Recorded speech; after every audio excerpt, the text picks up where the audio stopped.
kami persilahkan. Baik. Ah, oke, Kak Felika.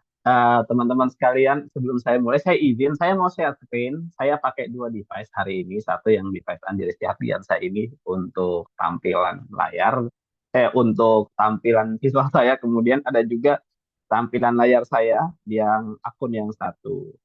Izin ya, Kak ya? Boleh? Iya, siap, Kak. Oke. Wait, wait, wait. Kak. Hmm.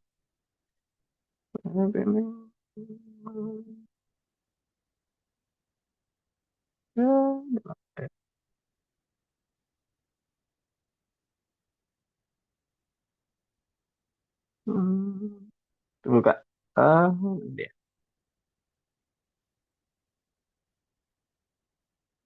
Tunggu lagi cari. Tadi ada. Hmm. Tunggu ya Kak. Aman aja, Kak. Ini.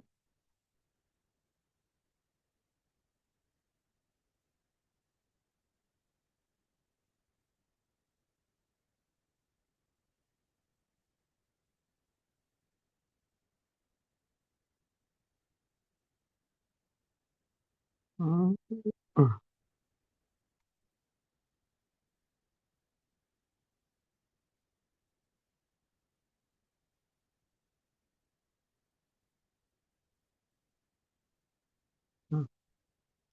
Sisi, apakah sudah kelihatan teman-teman semua? Iya, sudah Ya. kelihatan, Kak. Oke, baik. Terima kasih atas kesempatannya dari Indibis dan rekan-rekan semua yang sudah hadir di siang hari ini. Untuk di siang hari ini akan sharing beberapa halnya bagaimana strategi meningkat, bagaimana strategi-strategi peningkatan kita punya eh, strategi pemasaran khususnya melalui platform digital itu melalui dengan menggunakan atau mengoptimasi microsite. Nah, apa itu microsite dan bagaimana cara pakainya? Nanti sebentar akan saya tunjukkan.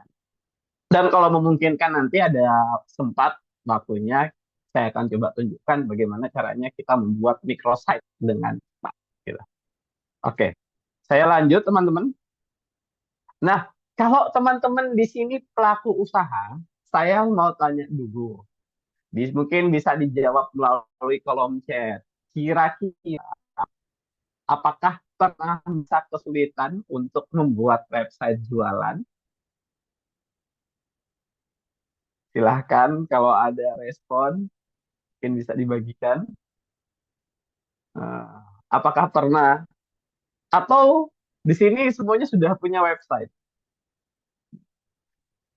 Nah, tanya, so, belum punya website Kak? Oke, Laila. Oke, belum Kak.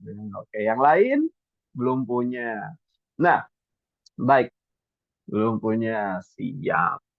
Nah, biasanya kebanyakan dari pelaku usaha kita itu tidak punya website. Cuma pelaku-pelaku usaha yang cukup besar saja yang punya website. Kalau UMKM itu biasa berpikir satu, dua, tiga kali untuk bikin website. Kenapa? Karena mungkin di pikirannya, ih susah buat website, ribet ya kan. Kemudian tidak tahu caranya. Kemudian belum lagi katanya harus berbayar dan biayanya mahal katanya seperti itu. Nah, padahal biasanya website merupakan salah satu channel penjualan digital yang sangat efektif. Nah,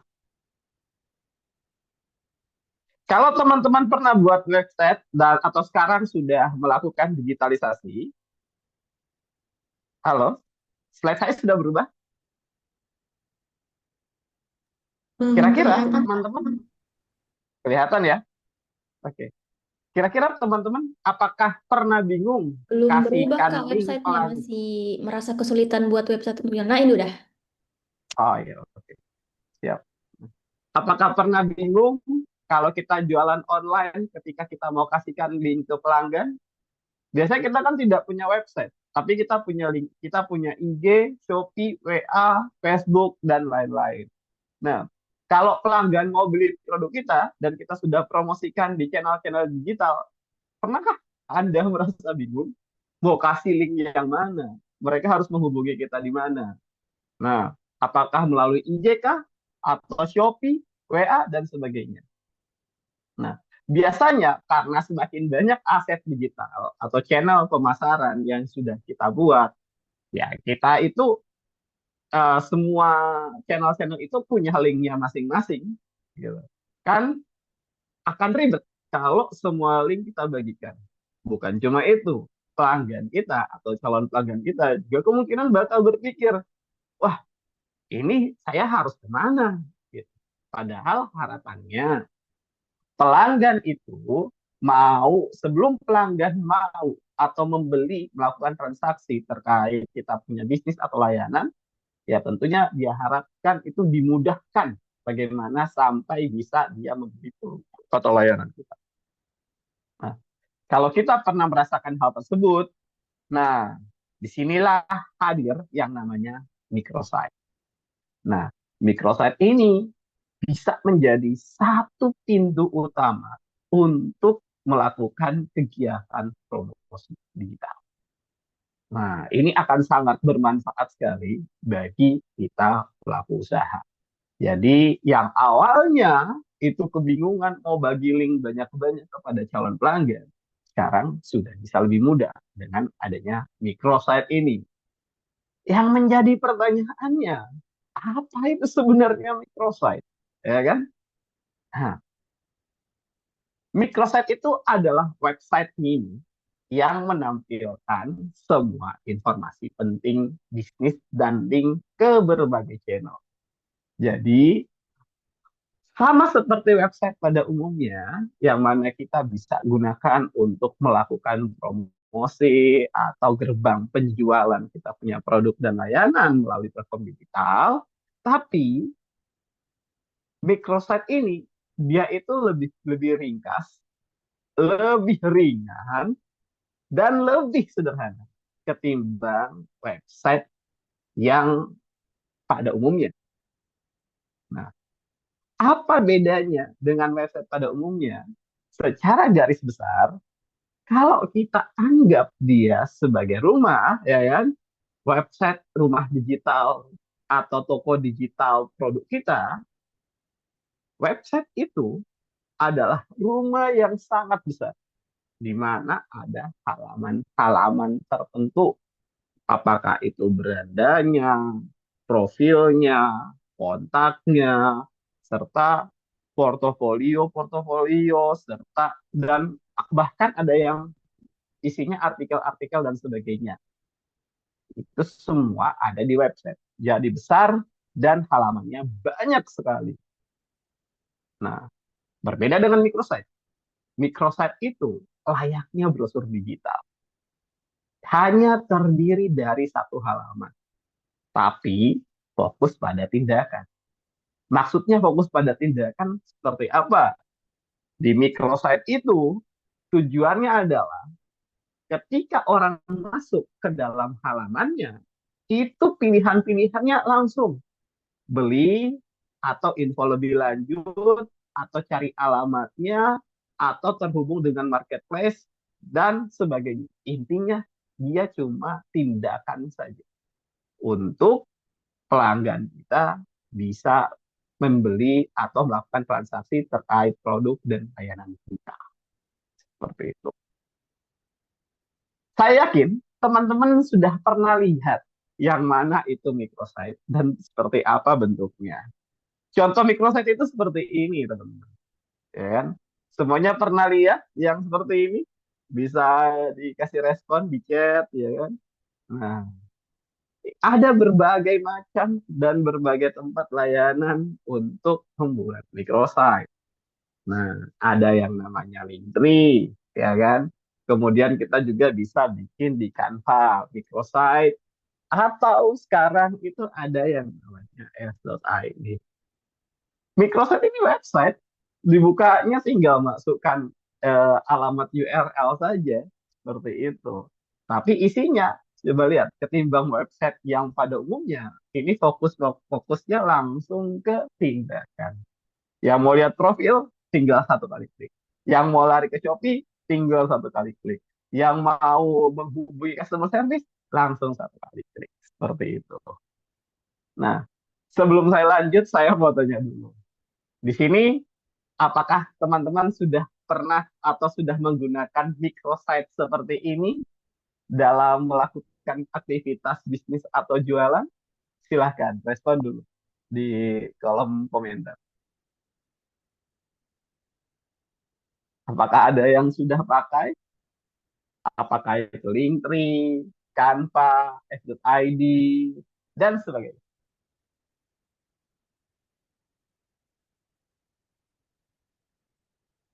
Gimana? Ah, Rama sudah pakai Linktree. Yo, oke. Yang lain sudah pernah? Nah, memang kebanyakan kita itu taunya Linktree, ya, taunya Linktree. Mungkin bisa Rama bisa berbagi pengalaman kira-kira sejauh ini kenapa menggunakan Linktree dan apa yang menjadi keunggulan dari Linktree, manfaat yang sudah Rama peroleh ketika menggunakan Linktree. Mungkin teman-teman yang lain juga bisa tuliskan di kolom komentar ya. Nah, jadi kayak gitu. Ada Linktree, Canva microsite, ataupun S.id. Banyak pokoknya microsite. Dan ini akan sangat membantu sekali. Yang menjadi pertanyaannya lagi, bagaimana bikin microsite yang bagus dan yang optimal. Seperti itu. Setidaknya, sebuah microsite harus harus punya beberapa elemen penting, ya kan? Jadi ketika kita mau bikin microsite untuk produk atau bisnis atau kita punya layanan, apakah itu dari Canva, dari F.id, atau dari Linktree, nah setidaknya ada beberapa elemen penting yang harus ada di microsite tersebut. Yang pertama, harus ada cantumkan gambar, foto, atau logo usahanya. Kemudian yang kedua, jangan lupa tuliskan deskripsi singkat dan menarik terkait layanan atau bisnisnya. Dan yang ketiga, yang paling penting itu adalah tombol call to action. Ya kan? Apakah tombol beli sekarang, tombol melihat katalog, tombol follow sosial media, cantumkan semua di situ. Karena itu yang akan menjadi kunci dari microsite yang kita buat. Yang keempat adalah jangan lupa tampilkan kontak dan kalau bisa cantumkan juga lokasi usahanya. Jadi kalau ada titik maps bisa di copy paste, ya bisa dibikin link khusus supaya orang tahu ini posisi lokasi bisnisnya itu di mana. Seperti itu. Dan yang ketiga, yang terakhir, minimal ketika kita sudah bikin microsite, aktifkan promo-promo atau katalog produk. Karena mungkin dia tertarik dengan produk-produk atau layanan yang lain yang kita tawarkan. Nah, ketika semua ini, elemen-elemen ini sudah tersedia di microsite-nya kita, waktunya untuk mengoptimalkan microsite kita. Nah, nah tunggu. Ya, sebelumnya microsite ini sangat penting bagi kita pelaku usaha. Kenapa? Ketika pelaku usaha memanfaatkan microsite, ya kan, ini akan menjadi satu pintu untuk semua channel pemasaran kita yang sudah kita buat. Dalam satu halaman website yang sederhana, yang kecil sekali, pengunjung satu kali klik, satu kali tulis alamat, mereka langsung bisa terhubung kita web, ke kita punya marketplace, ke kita punya sosial media, ke kita punya alamat dan sebagainya. Ini akan menjadi satu pintu dan mengefisienkan calon pelanggan untuk terhubung dengan kita. Kemudian yang kedua, untuk bikin microsite itu hemat biaya dan gampang sekali dibikin. Saya yakin ya kalau teman-teman semua ini mau bikin microsite itu bisa gitu.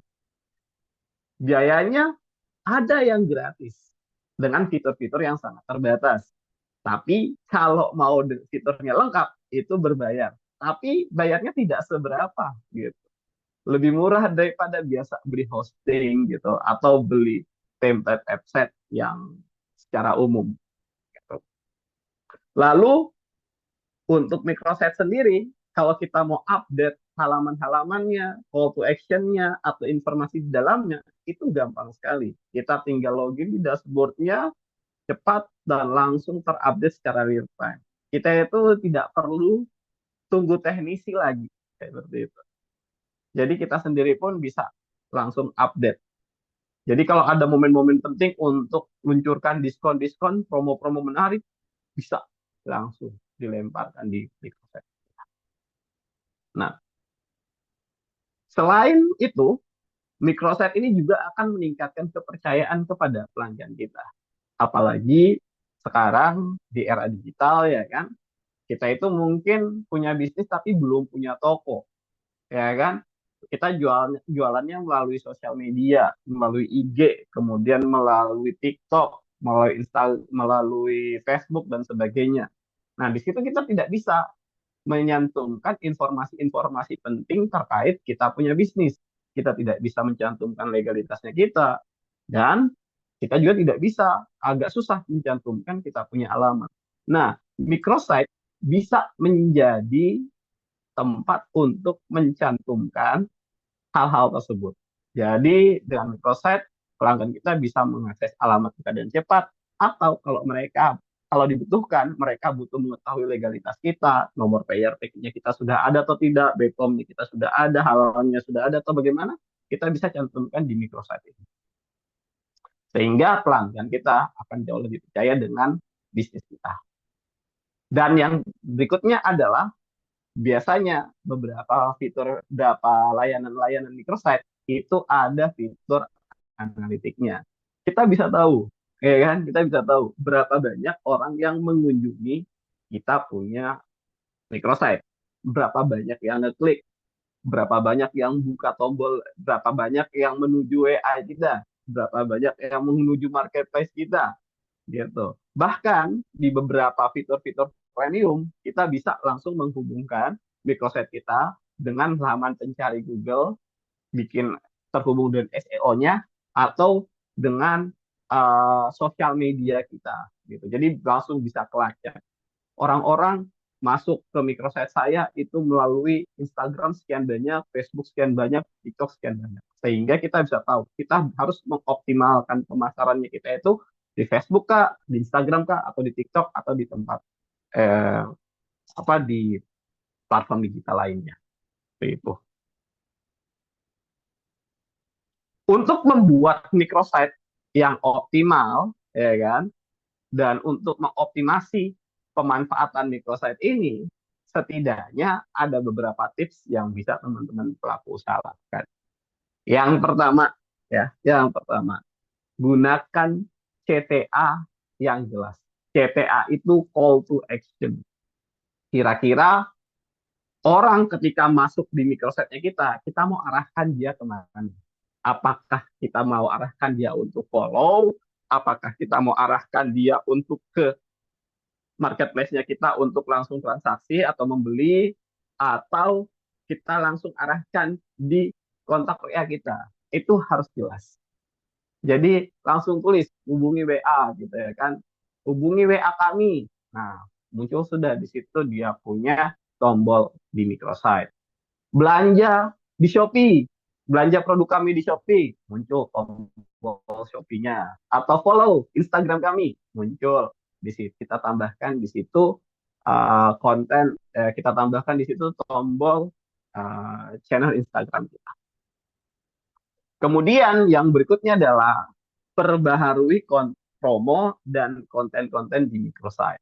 Kalau ada perubahan-perubahan di sosial media kita, atau kalau ada produk-produk yang mau kita promosikan di microsite-nya kita, harapannya itu bisa diupdate terus, gitu. Jadi tampilan microsite itu tidak cuma begitu-begitu saja selama 2 tahun atau 3 tahun, atau bahkan 1 tahun.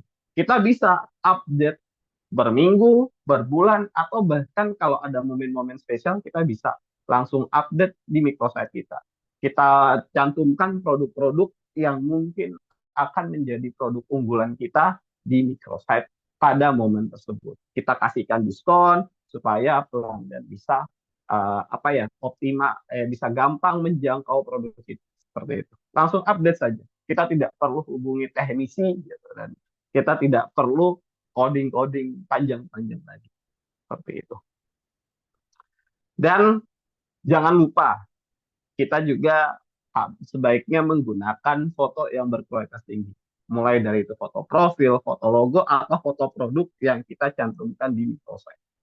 Nah, ini akan sangat membantu sekali dan meningkatkan daya tarik calon pelanggan kita untuk bisa transaksi atau membeli layanan kita. Transaksi atau membeli produk dan menggunakan layanan kita. Dan ketika microsite-nya sudah jadi, ambil linknya, teman-teman bisa integrasi dengan QR code. Lalu QR code-nya itu bisa ditambahkan di brosur, bisa atau ditaruh di meja, di spanduk, atau di media promosi lainnya. Atau minimal, seminimal-minimalnya, link URL microsite-nya itu dicantumkan di tautan sosial media kita. Supaya orang bisa langsung tahu ketika melihat sosial media kita, mereka harus kemana. Dan dipermudahlah menghubungi kita atau membeli produk dan layanan. Nah, mungkin itu pengantar dulu dari saya. Dari sini saya mengajak rekan-rekan sekalian untuk buat microsite, karena dengan satu link sederhana di microsite, satu link kecil ini dapat memberikan dampak besar untuk penjualan teman-teman sekalian. Nah, ini kalau masih ada kesempatan, saya mau izin, apakah memungkinkan Kak, untuk saya mau menunjukkan saja terkait bagaimana caranya atau langkah-langkah membuat microsite seperti itu. Boleh sekali, Kak. Silakan, Kak. Boleh sekali ya. Oke, baik. Jadi sebelum kita masuk sesi tanya jawab, ya kan, mungkin sekitar 5 sampai 10 menitan lah. Saya coba tunjukkan bagaimana kita bisa membuat microsite dan mencoba mengoptimalkan. Nah, kali ini saya akan share screen lagi untuk pembuatan microsite-nya. Saya buatnya dan saya merekomendasikan untuk buat di s.id, ya kan? S.id. Jadi teman-teman tinggal klik untuk bikin ini, kan ada microsite, teman-teman bisa bikin Linktree, kemudian bisa pakai bikin di Linktree, bisa bikin di Canva, atau ya di s.id ini gitu. Saya gunakan dan menyarankan s.id karena s.id ini kan buatan di Indonesia dia ya, jadi customer service-nya atau kalau ada kendala-kendala itu bisa lebih enak komunikasinya seperti itu. Nah, tinggal ketik saja di URL s.id, nanti akan muncul halaman seperti ini. Ya, hal berikutnya yang akan teman-teman lakukan, ya kan, teman-teman akan diminta login atau mendaftar, ya, diminta untuk login atau mendaftar. Nah, ketika teman-teman login atau mendaftar, langsung ada akunnya. Dan kalau sudah ada akunnya, tampilannya akan seperti ini, langsung go to dashboard. Ya kan, go to dashboard. Jadi kita langsung masuk ke dalam dashboardnya kita. Di dashboardnya itu seperti ini ya, teman-teman ya. Nah, ini tampilan dashboardnya. Di sini ada berapa banyak visitor yang mengunjungi uh, site link-link yang sudah kita buat, dan ada berapa unique visitornya, itu mereka tracking dan kita bisa analisis. Sebelumnya, microsite ini merupakan salah satu fitur dari s.id. Layanan andalannya s.id ini adalah mempersingkat link atau mempersingkat tautan kayak gitu.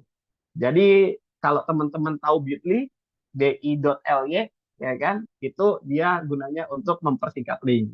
s.id sama gunanya kayak bi.ly. Nah, salah satu fitur yang bisa kita manfaatkan selain mempersingkat link, kita bisa manfaatkan microsite-nya. Kita klik bagian kanan atas, kiri atas yang ada tulisan dashboard. Di situ nanti akan muncul microsite. Nah, tinggal klik microsite untuk membuat microsite. Setelah muncul tampilan seperti ini, teman-teman bisa langsung pilih ini, apalagi namanya, create new atau buat baru ya. Nanti bisa ada pengaturan di situ pakai bahasa Inggris atau pakai bahasa Indonesia, nanti teman-teman bisa sesuaikan. Nah, pilih create new untuk bikin microsite baru, ya kan? Untuk yang tidak premium, microsite-nya dibatasi. Kita cuma bisa bikin 3 microsite. Dan ketika kita sudah tentukan dia punya alamat microsite, itu tidak bisa diganti lagi kalau tidak premium. Kalau mau bisa diganti-ganti fiturnya lengkap, berlangganan yang premium. Tapi yang tidak premium pun saya rasa sudah sangat optimal, sudah sangat bagus kalau dioptimalkan dia punya penggunaan. Nah, oh Handi, ya kan? Kita kasih nama toko Andi. Kemudian jangan lupa microsite URL-nya kita tuliskan apa gitu. Karena ini adalah toko Andi, berarti kita bisa tulis uh, s.id toko Andi, ya kan? Nah, kalau di bagian kanannya itu dia punya silang apa? Masih ada silang merah, berarti sudah ada yang pakai gitu. Berarti kita cari URL lain. Mungkin Andi Store, ya kan? Oh, sudah ada juga. Atau kita balik, Andi Toko, ya kan? Andi Toko belum ada yang pakai, warna hijau dia. Nah, jadi nanti untuk mengakses microsite kita cukup mengetikkan s.id garis miring Andi Toko. Kayak gitu. Finish, langsung kita kita akan langsung mengelola kita punya microsite. Nah, di sini ada konten, ada apa? Ada komponen-komponen yang sudah tersedia memang di template yang kita pilih. Kalau kita mau lihat, kita ada preview di sini. Komponen-komponennya ada di sini ya, teman-teman. Nah, ini semua nanti akan kita ganti. Ini semua akan kita ganti. Nah, cara gantinya bagaimana? Cara gantinya, sorry, aman tadi. Nah, ini tadi, kalau dia keluar. Toko Andi. Nah, cara gantinya gimana? Kita lihat dulu di bagian profil. Ya. Di bagian profil. Ini. Oh, kita mau ganti dengan kita punya logo. Ya kan? Kita tinggal image cover. Sorry. Kita pilih dulu ini logo profil backgroundnya. Ya kan? Foto produk kita klik fotonya. Kemudian pilih change. Ganti. Ya kan? Kalau kita mau upload image dengan logo kita bisa cari, ya kan? Ini saya contohkan crop. Nah, langsung jadi. Nah, yang lainnya tinggal penyesuaian warna, kemudian fontnya apa yang kita mau pakai. Anggaplah fontnya awalnya seperti ini, ya kan? Kita mau ganti fontnya supaya agak lebih kelihatan besar. Nah, bisa ganti arsip black. Nah, jadi agak besar. Nah, kemudian kita jangan lupa kasih deskripsi. Nah, deskripsi ini toko apa? Jadi tulis menjual cemilan murah dan enak, ya kan? Gambar dia punya pengaturan font itu bisa kita atur sendiri, kemiringan, bold dan sebagainya dan warnanya kita bisa atur. Kalau mau dilihat, nah ini sudah muncul menjual cemilan murah dan enak. Nah, di sini ada countdown. Biasanya kalau kita mau bikin promo, kita bisa taruh apa jangka waktu promonya kapan gitu. Nah, kita klik countdown, kira-kira sampai tanggal berapa nih? Oh, sampai tanggal 31 di bulan sekarang September tahun 2025 ya kan akan ada promo terakhir gitu ya kan di 30 September 30 September 2025. Waktu sampai jam berapa? Mungkin sampai jam 20.00. Nah, sehingga ini nanti akan ada countdown-nya. Ini sudah kelar dia. karena sekarang sudah 30 September. Kita coba yang lain. Kita coba tanggal 1 November. Tanggal 1 November. Nah, jadi menghitung countdown 2 hari akan ada promo. Nah, lalu setelah itu ini launching text, ya kan? Launching text, kita tuliskan kira-kira hal apa saja yang ingin headline dari kita punya produk, ya kan? Atau dari promo kita, ya kan? Contoh, promo menarik, menarik memperingati Sumpah Pemuda, ya kan? Nah, ini bisa kita tambahkan. Nah, ketika sudah ditambahkan, nah ini kita bisa lihat. Nah, promo menarik memperingati Sumpah Pemuda. Setelah itu di bagian image ini teman-teman sekalian, ini bisa kita tambah, kita ganti dengan kita punya foto produk, ya kan? Klik saja image, ya kan? Image ebook ini. Kita ganti gambarnya yang awalnya ini kita ganti, klik gambar apa? Pensil tadi, anggaplah kita jual bawang goreng, ya kan? Kita pilih foto bawang gorengnya. Set, berubah, ya kan? Nah, berubah sudah dia. Lalu kita continue, tidak usah dipotong. Kalau kita mau potong silahkan. Nah, jangan lupa untuk foto bawang goreng ini kalau ada link toko online-nya di Shopee atau di WA Bisnis, ya kita tinggal ganti di sini. Di link ini kita ganti dengan link Shopee-nya atau link WA Bisnisnya. Atau kalau mau langsung ke nomor WA kita, ini bisa kita ganti WhatsApp number, ya kan? Tinggal isi nomor WA-nya kita itu berapa, seperti itu. Tapi saran saya biasanya link supaya langsung terarah ke katalog. Nah, kalau lebih dari satu, ganti lagi yang lain atau tambahkan lagi yang lain. Ada kita jualan sambal roa, ya kan? Set. Nah, sambal roa. Kemudian kita continue without ini. Kemudian kita ganti dia punya link, ya kan? Dia punya link seperti tadi. Ya, silakan tinggal disesuaikan saja. Kemudian kontennya apa? Ya kan kontennya di sini kita ganti sambal roa. Sambal roa pas Sulawesi. Kemudian kita save. Nah, yang atas juga tadi kita belum ganti, ya kan? Ini kita ganti menjadi bawang goreng bak. Hmm. Nah, nah, sudah jadi. Yang lainnya tinggal kita ganti, teman-teman. Nah, berikutnya kita tinggal mengatur. Kalau ada link TikToknya, ini ada link TikTok, nanti tinggal ditambahkan seperti tadi. Kalau ada link WhatsApp-nya, tinggal tambahkan link WhatsApp-nya juga. Dan Instagram-nya tinggal tambahkan. Kalau ada alamat Google Maps-nya, tinggal ditambahkan.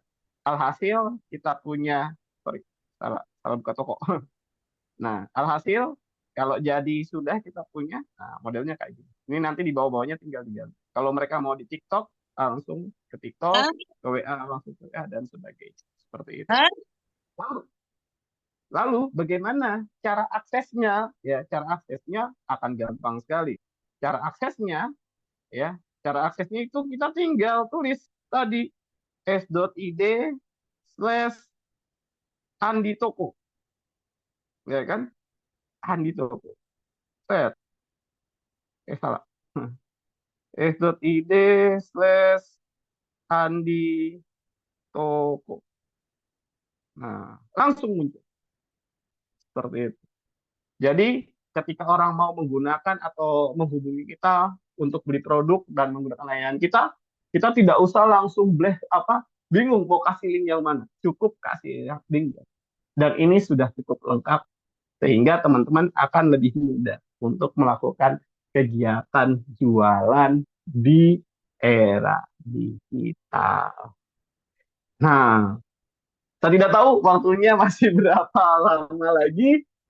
Nah, tapi kalau ada pertanyaan, apakah itu terkait teknis maupun hal lainnya, silahkan teman-teman.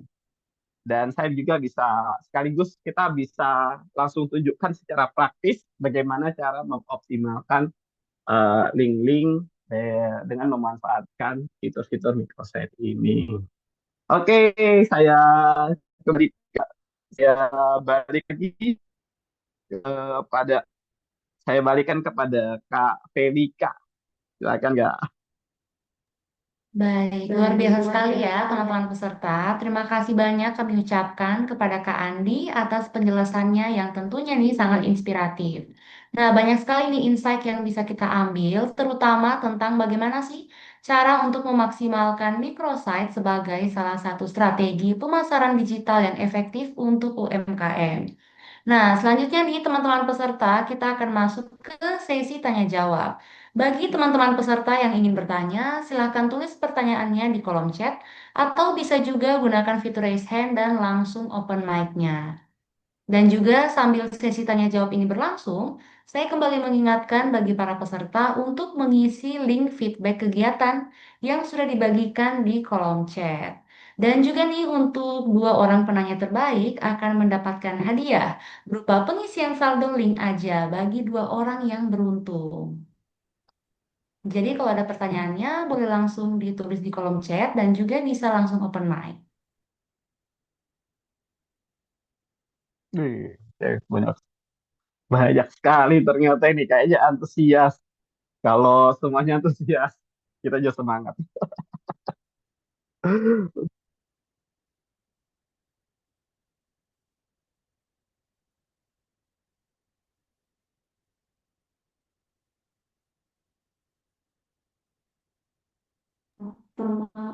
Baik, kepada Kak Aditya kami persilahkan. Ah, nah, saya Halo. ya, ya Kak, saya Aditya Kak dari Depok. Jadi ini juga kalau mengenai microsite sendiri kan emang mungkin saya sudah sering pakai ya, cuma baru tahu juga kalau ternyata memang pembuatannya seperti itu Kak. Jadi ya memang saya awam juga mengenai hal ini Kak. Jadi mungkin ya yang ingin saya tanyakan, mungkin ini lebih ke dasar-dasarnya sih Kak. Kalau microsite ini sendiri kan untuk konten storytellingnya ini sendiri atau desainnya ini yang memang terbukti paling efektif, yang kira-kira menarik dari perhatian itu tuh seperti apa ya Kak strateginya itu? Dan dari yang dijelaskan oleh Kak Andi ini kan uh, elemen apa sih yang memang terbukti berpengaruh untuk brand awareness dan engagement, dan terakhir mungkin juga ini juga antisipasi saya Kak langkahnya. Kalau misalnya nanti suatu saat memang ada rencana untuk membuat microsite juga, nah kesalahan yang sering dilakukan itu dalam pembuatan microsite ini seperti apa ya? Mungkin pertanyaan saya itu saya. Baik, terima kasih Aditya. Gimana Kak Felika? Langsung direspon atau kita tampung dulu beberapa? Iya, boleh silakan langsung dijawab, Kak. Oke, baik. Eh, nah, oke, baik. Kak Aditya, jadi sebenarnya sebenarnya untuk microsite ini, ya kan, eh, itu apa ya? Itu sebagai channel, tujuan utamanya itu sebagai channel pemasaran, yang mana itu berada di bagian call to action ketika kita mau memasarkan produk kita atau ingin menjangkau menjangkau kita punya pelanggan gitu ya kan. Nah, jadi gini, untuk microsite sendiri, kalau untuk storytelling itu memang bukan bukan digunakan untuk itu. Tidak cocok untuk storytelling microsite ini. Kalau mau storytelling, mungkin kita bisa pakai sosial media, ya kan? Atau kita bisa pakai blog, kita bisa pakai video YouTube, TikTok, dan sebagainya. Nah, itu untuk storytelling. Seperti itu. Nah, Ketika kita sudah melakukan storytelling, apakah di sosial media, kemudian melalui YouTube atau melalui blog, ya kan?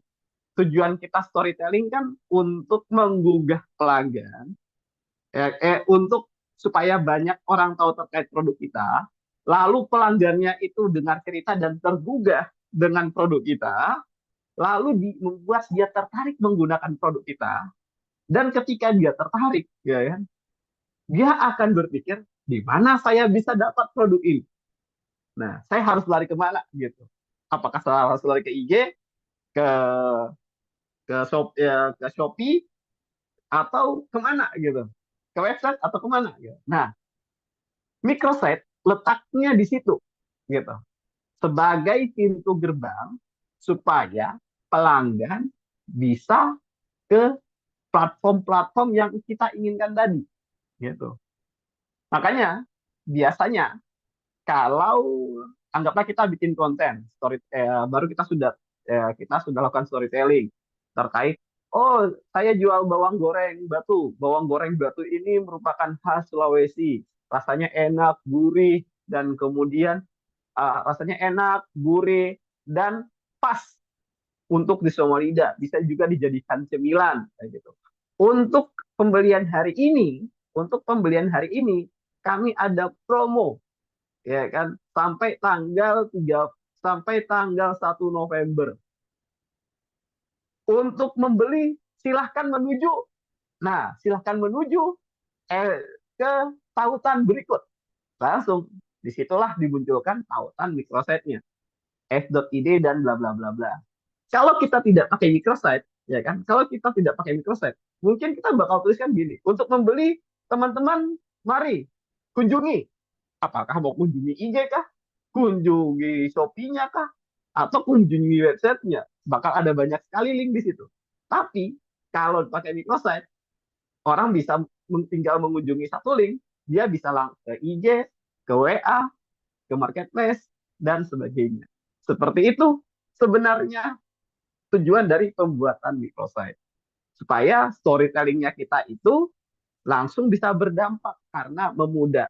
Langsung bisa berdampak dan ketahuan dampaknya karena berikutnya call to action-nya customer kita dipermudah untuk jangkau layanan atau membeli produk kita. Seperti itu kan. Semoga membantu. Baik, Kak Aditya, apakah jawaban yang disampaikan oleh Kak Andi sudah jelas, Kak? Eh, Mungkin yang tadi pertanyaan terakhir Kak, eh, kalau untuk Hmm, kesalahannya itu umumnya itu apa ya Kak yang memang biasanya dilakukan Kak? hmm. Oke, okay. Baik. Untuk kesalahan orang pada umumnya ketika membuat microsite, satu, ya kan, dia cuma mencantumkan dia punya apa ya, dia tidak mengoptimalkan dia punya foto profil kayak gitu, cuma asal-asal saja dia bikin. Kemudian yang kedua, saking malasnya mungkin dia cuma upload foto profil baru langsung isikan link-link di situ, dia lupa menuliskan deskripsi terkait produk atau layanannya atau bisnisnya apa kayak gitu. Dan yang berikutnya adalah gini, dia tidak update dia punya microsite, dia tidak manfaatkan untuk uh, promo atau kesempatan-kesempatan uh, sales-sales yang lainnya gitu. Padahal microsite gampang sekali diupdate kalau kita mau buat promo-promo. Jadi dia cuma bikin satu kali, sudah dia tinggalkan gitu. Dia tidak korek-korek lagi microsite-nya, tinggal menunggu orang datang. Dan yang berikutnya adalah kebanyakan orang salah bikin microsite, dia tidak sesuaikan tema microsite-nya dengan tema produknya gitu. Karena kita bisa atur tema microsite-nya kita. Karena microsite bisa digunakan juga untuk branding. Kalau kita punya logo merah, kita punya brand merah identik dengan warna merah, nah microsite-nya juga hawa-hawanya harus merah-merah juga gitu. Dan yang terakhir, orang-orang cuma buat microsite, tapi dia tidak buka analitiknya, sehingga dia tidak tahu, dia tidak baca berapa banyak yang mengunjungi microsite-nya, berapa banyak yang menekan tombol ke sosial media, berapa banyak yang menuju tombol Shopee, sehingga dia akan susah mengambil kebijakan dalam mengoptimasi strategi pemasaran-pemasaran berikutnya. Seperti itu, Kak Aditya. Ya, terima kasih Kak, penjelasannya Kak. Tips, Nah, semangat. kalau misalnya nih case-nya uh, udah buat microsite dengan optimal. Nah, kemudian kan ada microsite yang serupa juga, terus produknya juga sama. Nah, sebenarnya tuh uh, ada memang apa ya, kayak tips and trick optimalisasi lebih nggak sih Kak untuk memang mungkin biar trafficnya kita naik atau mungkin biar apa ya, mungkin di luar dari fitur yang standar yang tadi Kak Andi paparkan tadi itu Kak. Wah, iya, ada Kak. Jadi kalau toh memang sudah siap ya kan, microsite itu kan sama sama layaknya toko sebenarnya ya kan, tapi dia di online gitu. Kalau toko-toko kios-kios kan dia di jalan ya toh, ada banyak penjual di jalan di satu ruas jalan itu. Tapi yang mana yang paling banyak dikunjungi adalah ya siapa yang lebih menarik tampilannya satu. Kemudian siapa yang melakukan promosi, siapa yang yang bikin banner gitu, siapa yang bikin selang nama gitu, atau siapa yang sebar-sebar brosur gitu ke masyarakat sekitar. Nah, layaknya toko microsite bisa seperti itu. Walaupun banyak yang gunakan microsite, ya kan, walaupun banyak yang microsite, kalau kita mau optimalkan lagi dan kita sudah siap, kita bisa manfaatkan fitur berbayarnya. Nah, di fitur berbayar ini, kita bisa hubungkan dengan SEO, ya kan, search engine optimasi, supaya ketika orang mencari produk kita, itu bisa langsung terhubung dengan SEO kita. Kita juga bisa hubungkan dengan meta, sosial media, dan sebagainya. Nah, itu ada semua. Tapi memang yang fitur-fitur tersebut tidak gratis, harus berbayar seperti itu.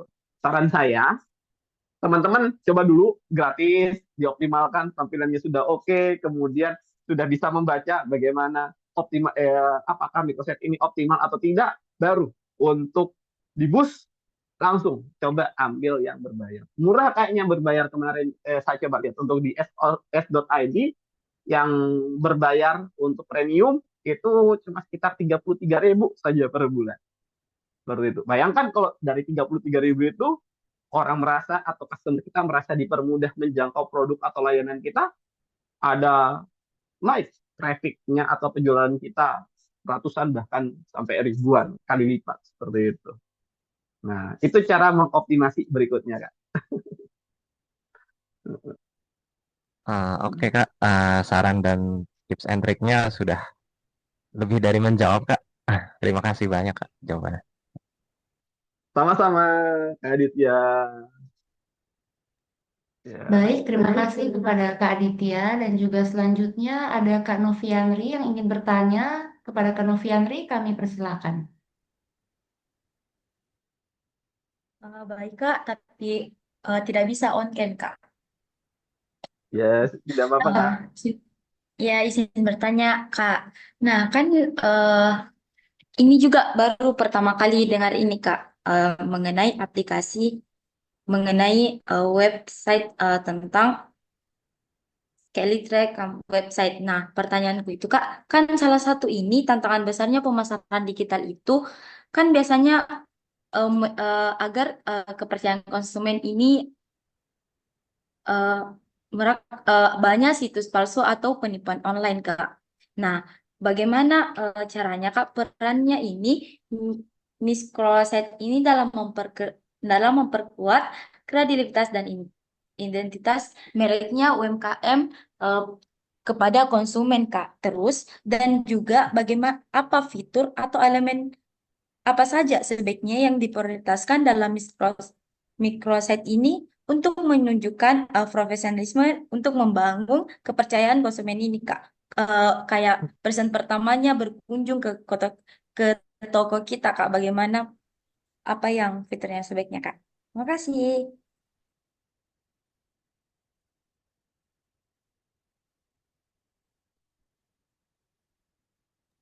Baik, Kak Andi boleh langsung menjawab pertanyaannya. Oke, baik. Baik, makasih banyak Kak Felika. Nah, makasih banyak Kak Novi, ya kan. Nah, bagaimana caranya supaya microsite kita itu dipercaya sama orang kayak begitu, ya kan? Ya, karena jangan-jangan, hai ini kayaknya tidak kredibel, dia punya link dan sebagainya. Nah, tadi untuk mengatasi atau mengakali hal tersebut supaya orang lebih percaya, tentunya yang pertama, dibuat tampilannya sebaik mungkin, semenarik mungkin, seprofesional mungkin, di mana mulai dari tema gambar microsite, kemudian logonya, kemudian dia punya tata tulisan dan sebagainya, itu dibuat sebaik mungkin, sebagus-bagus mungkin kayak gitu untuk menimbulkan kesan profesional di pandangan pertama gitu. Jadi anggaplah kalau produk kita jualan eh, jualan bawang ya kan, bawang goreng. Kemudian bawang goreng kita punya kemasan, kita punya logo itu identik dengan warna merah ya kan, atau warna hijau lah, warna hijau, merah dan hijau. Lalu kemudian kita bikin microsite, microsite-nya warnanya biru dan kuning gitu, tidak masuk. Nah, itu langsung apa ya? Langsung bisa menimbulkan kecurigaan kayak gitu. Itu pertama. Baru kemudian yang kedua, ya, konten-konten di microsite-nya itu pastikan terhubung dengan sosial media atau akun-akun resmi bisnis kita. Kayak gitu. Jadi untuk link WA-nya pastikan terhubung dengan link WA bisnis kita. Untuk link IG-nya terhubung dengan akun IG resmi sosial media kita. Kayak gitu. Ya kalau terhubungnya di lain-lain, ya itu bahaya sekali gitu. Apa maksudnya? Ya orang tidak bakal percaya. Yang ketiga adalah cantumkan di situ alamat tepatnya kita. Ya, cantumkan alamat tepatnya kita di situ. Nah, jadi copy link dari Google Maps, kemudian cantumkan di situ supaya kredibilitas kita itu juga meningkat. Kemudian yang berikutnya lagi adalah jangan letakkan nomor rekening atau nomor apa ya, tujuan transaksi di situ, apakah OVO, Kris dan sebagainya, jangan diletakkan di microsite karena ya selain itu ya apa ya, eh, kayak kurang etis dan biasanya itu juga kayak harapannya dia menghubungi eh, akun resmi kita, admin kita dulu, baru ada bisa langsung melakukan transaksi gitu, atau lari ke website resmi kita dulu supaya bisa melakukan transaksi. Dan setelah itu semua dilakukan, ini perbaikan microsite-nya ya, maksudnya di bagian dalam microsite-nya. Hal berikutnya yang teman-teman harus lakukan adalah copy microsite-nya, lalu sebarluaskan ke sosial media resmi kita. Ya kan?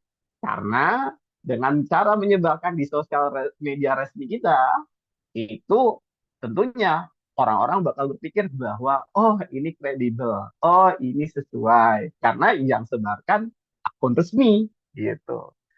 Pelanggan-pelanggan kita atau calon-calon pelanggan kita tahu gitu. Oh kalau untuk belanja di dia ini klik link ini saja karena ini link resminya. Ada kok ditautkan di IG-nya, ada kok ditautkan di TikTok-nya atau di uh, akun-akun platform-platform lain. Seperti itu, Kak. Itu yang bisa kita lakukan, ya, supaya meningkatkan kredibilitas dan kemudian orang percaya bahwa microsite itu punyanya bisnisnya kita. Seperti itu. Saya kembalikan kepada Kak Felika. Baik, bagaimana tanggapan apakah pertanyaannya sudah terjawab? Baik, Kak. Terima kasih banyak kepada Kak Rizky. Nah, pertanyaannya itu sudah terjawab dengan baik. Terima kasih, Kak.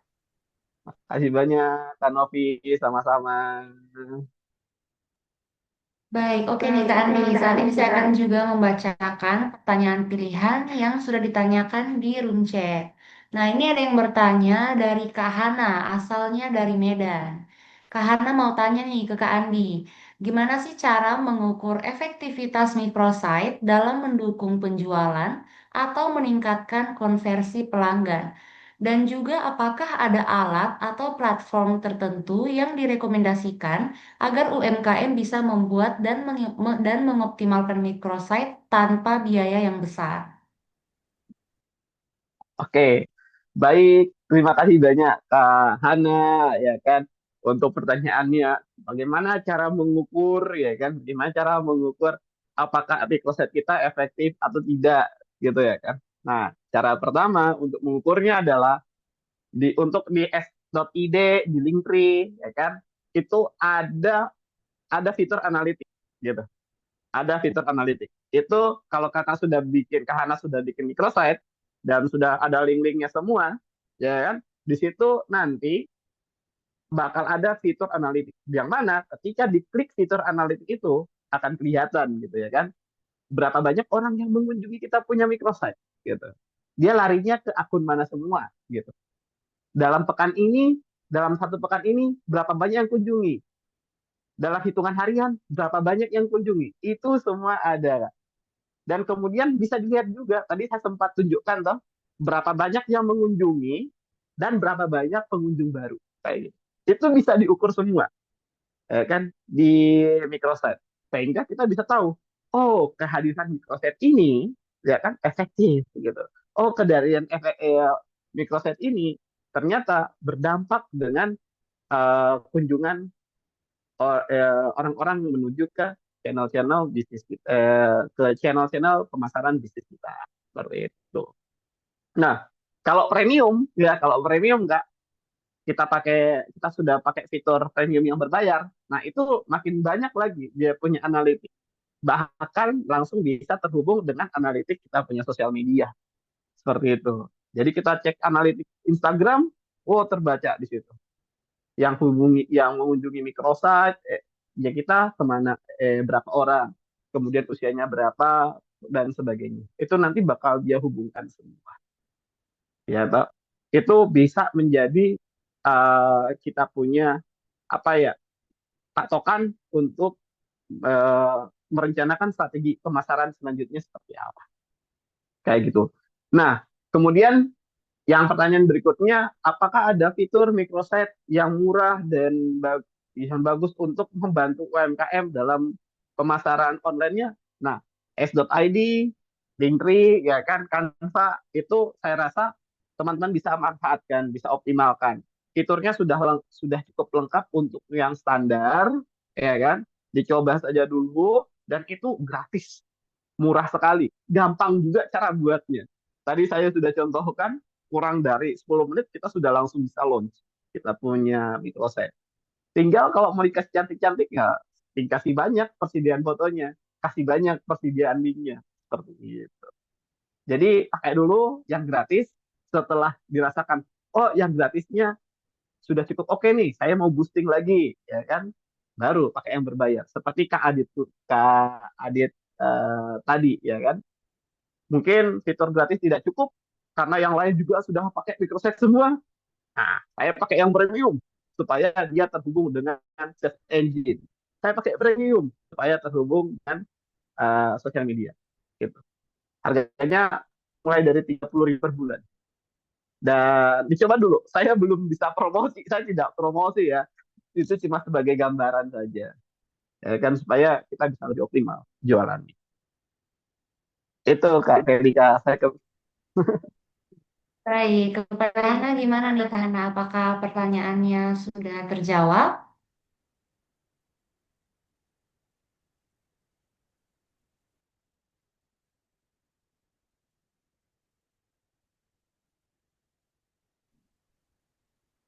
Oke, Andi, masih pertanyaan lagi nih. Satu dari Kak DE.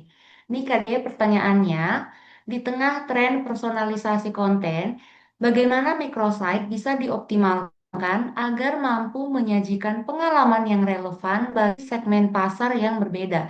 Dan juga apa tantangan utama dalam mengintegrasikan microsite dengan platform e-commerce dan media sosial? Dan bagaimana UMKM bisa mengatasinya secara efisien? Mawak. Ini apa pertanyaan-pertanyaan dari tadi itu mantap mantap semua dan kemudian bercabang-cabang semua. Wis. Terima kasih atas pertanyaannya.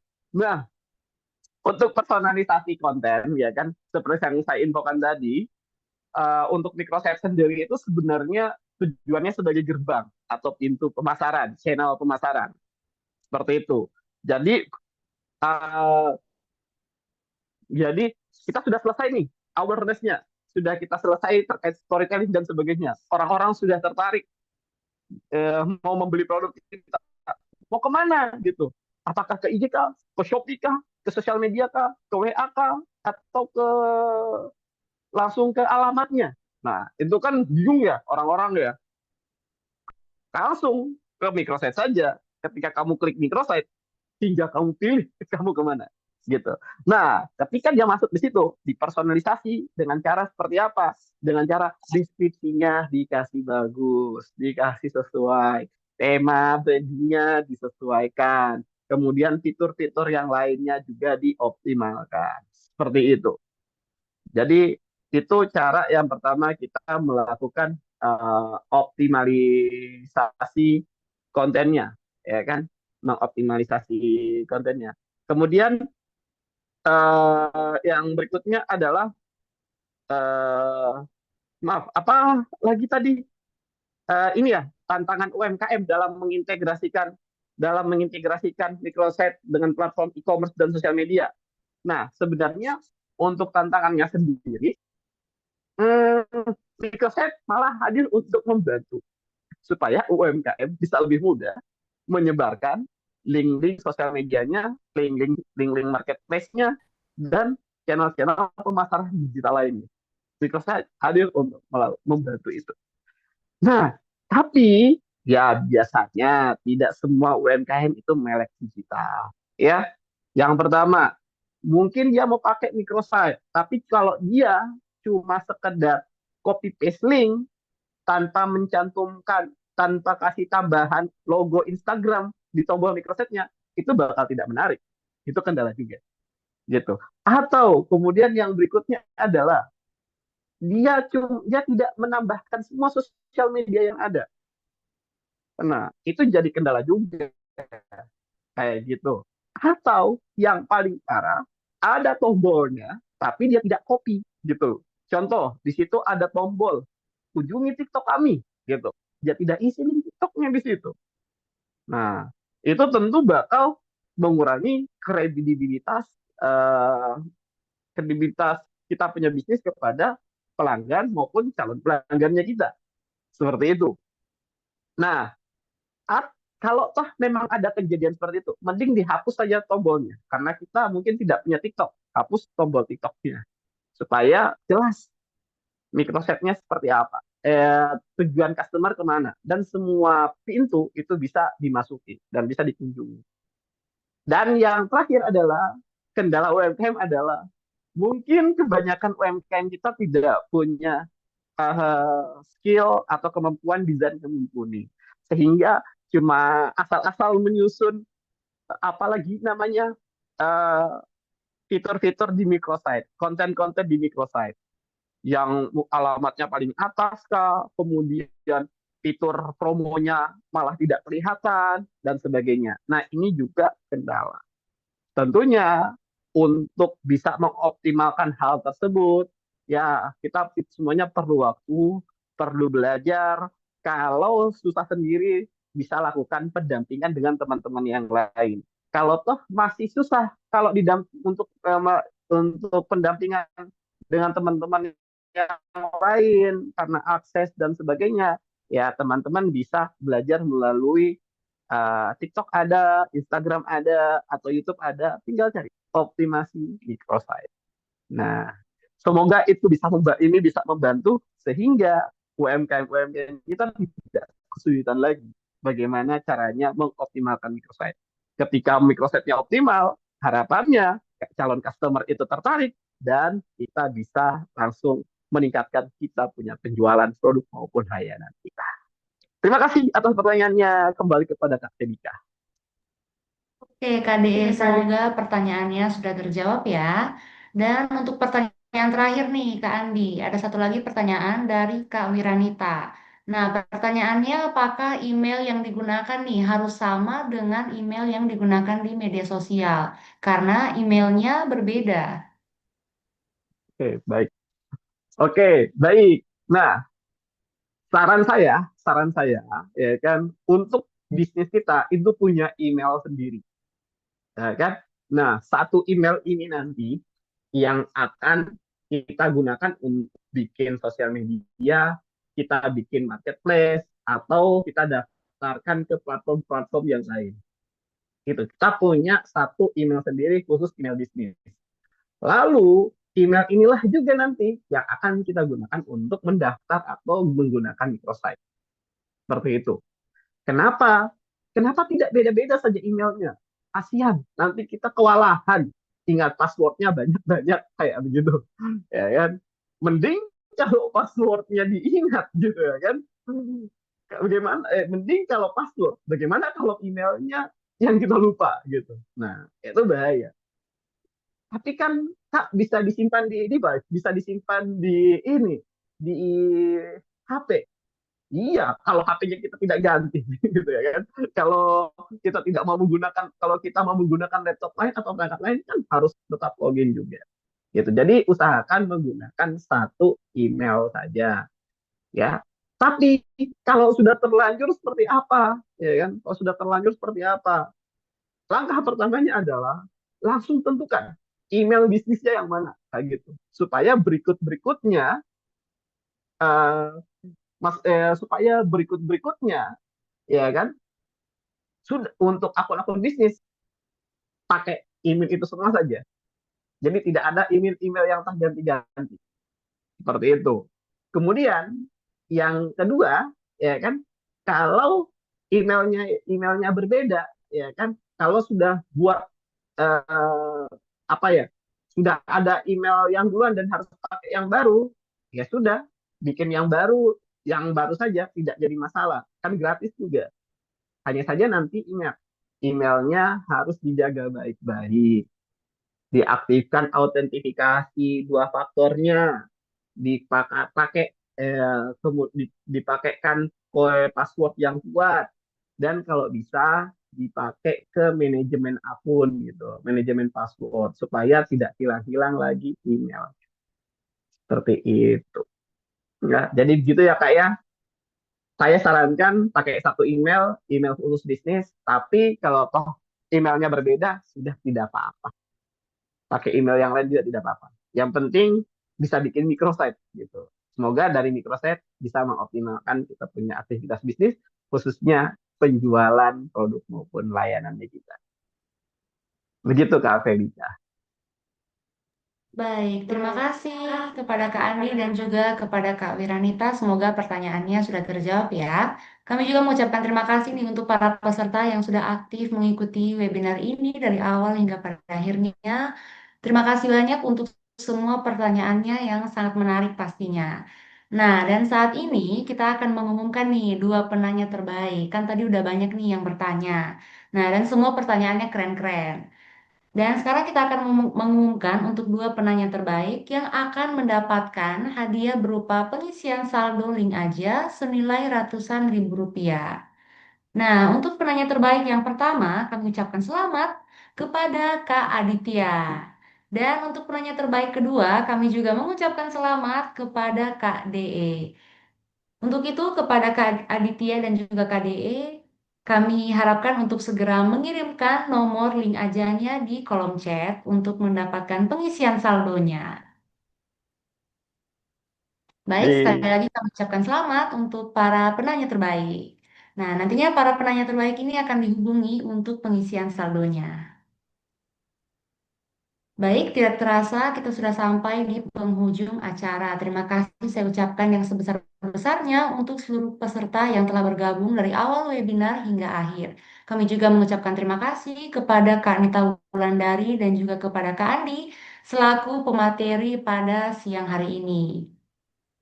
Terima kasih banyak Kak untuk ilmu dan juga inspirasinya. Semoga kegiatan pada hari ini bisa memberikan wawasan baru dan juga semangat bagi teman-teman peserta semua untuk terus berinovasi dan bertransformasi secara digital bersama dengan Indibis. Kalau begitu saya Felika selaku MC pamit undur diri. Wassalamualaikum warahmatullahi wabarakatuh dan selamat siang. Selamat siang, sampai jumpa semuanya.